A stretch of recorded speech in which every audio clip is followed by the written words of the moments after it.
Okay, guys, so we're going to talk about how you get a really good deal on a used car. The number one thing is always find out what your budget is, okay? How much money can you put down on a car, and what are your monthly payments? What can you spend for X amount of months? After you calculate all that stuff up, you know exactly how much your budget is. So if it comes out to $30,000, stay within that price range. Look for cars that are in the 35 to, 28 range. That doesn't mean that you want to spend all 30,000 on it. So what you want to do is check online.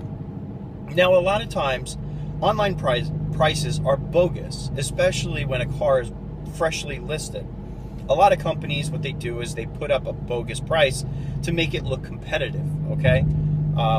I know this because, well, I have plenty of car buying experience, and the dealerships, at least in the New York area, pretty much say online is so competitive that they have to put technically their best price, but it's not their best price, because when you actually crunch the numbers and stuff, you find out that there's all these kind of silly hidden fees that they just tack on. And if a car is listed at 32, before you know it, it's technically 36.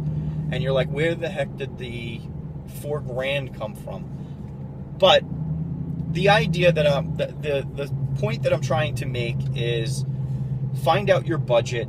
Look online for cars that are in that range, okay? And when you find the cars that are in your range, it's time for you to monitor them. Don't just rush out to the to the dealership and take a look at them, okay? That's impulsive, and you're not going to get a good deal if you do that. What you do is you, every week or so, just monitor to see if that car is still there. If you want, you could call up the dealer and say, hey, ask, hey, is this car still around? After like a month or so, if the cars that you're looking at are still around, it's time to go see them in person.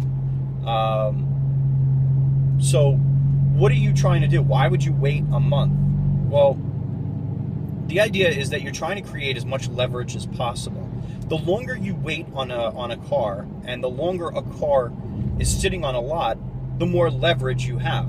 So if a car is sitting on the lot for a month, you have less leverage on a good price than if a car was sitting on the lot for a year. If a car is sitting on a lot for a year, that dealership wants it off the lot bad. And they're willing to come down in price, a lot. So keep that in mind, that if you're looking to really get a good price on a car, the biggest advantage you have is finding out how long the thing has been at the dealer sitting on a lot. Because at some point, dealerships have to say, let's cut our losses here. This is not a insanely desirable car, blah, blah, blah. You may love it, but they're just trying to make money, okay? And a car that's not selling is just taking up space. The next thing is, once you find a car that has been sitting on a lot, like me personally, when I go to the lot, I don't talk to the salesperson right away.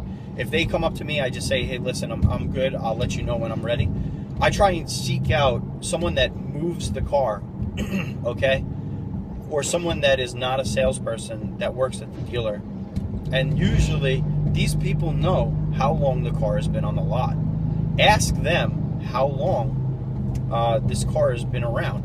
And more often than not, they'll know the answer. And if you find out that it has been in their dealership for an extended period of time, you have yourself a very, very nice bargaining chip here. And that's when you call over the dealer. If you find out that this car is in spitting distance of your price range, you love the exterior, you're liking everything about it, it's been on the lot for an extended period of time, it's time to test drive. Now, a lot of people, when they test drive a car, they're always trying to like play it cool, like, oh, it's not bad. Hey, listen, if you like the car, by all means, just say you freaking like it. Number one, it shows the salesperson, hey, this guy is actually very interested in the car. Now, don't fall in love with the car, but in each of the cars that I've ever owned, as soon as I drove it, I was like, man, I love this thing. It's great, blah, blah, blah, blah, blah. But once you're at the negotiating table, all emotions go aside. You don't talk about how much you love the car and all that other stuff. What you're doing while you're test driving is feeling out your potential next car. And if you love it, then by all means, show that you love it. It shows the car salesman you're serious, okay? When you're sitting at the negotiating table, you know your pricing, okay? You say, I have X amount of dollars to put down, and let's just say your monthly budget is $400. Start off with $300 if you're in that range. Just say, I'm trying to get $300 for X amount of months. Now, you know that they're going to do the whole rigmarole of, let me talk to my office manager, blah, blah, blah. So they'll go back and forth, and the idea is for you to get as close to the budget that you feel comfortable with. The more you save on your monthly payments, the more money you have to modify your car and enjoy some of the, other aspects of your life. You'll have more money in your pocket. And, that has kind of worked out for me. But the key to all of this is gaining the proper leverage so that you can walk into a dealership with the understanding that they're looking to move this car fast, okay? So many buyers are so impulsive and so impatient, and they find a car and they're worried, oh my God, I'm never gonna find this kind of car ever again around me. And let me tell you guys, cars are a dime a dozen, okay? If I didn't get this car in B5 Blue, guess what? I would have just gotten another Charger in Plum Crazy or Go Mango or something like that.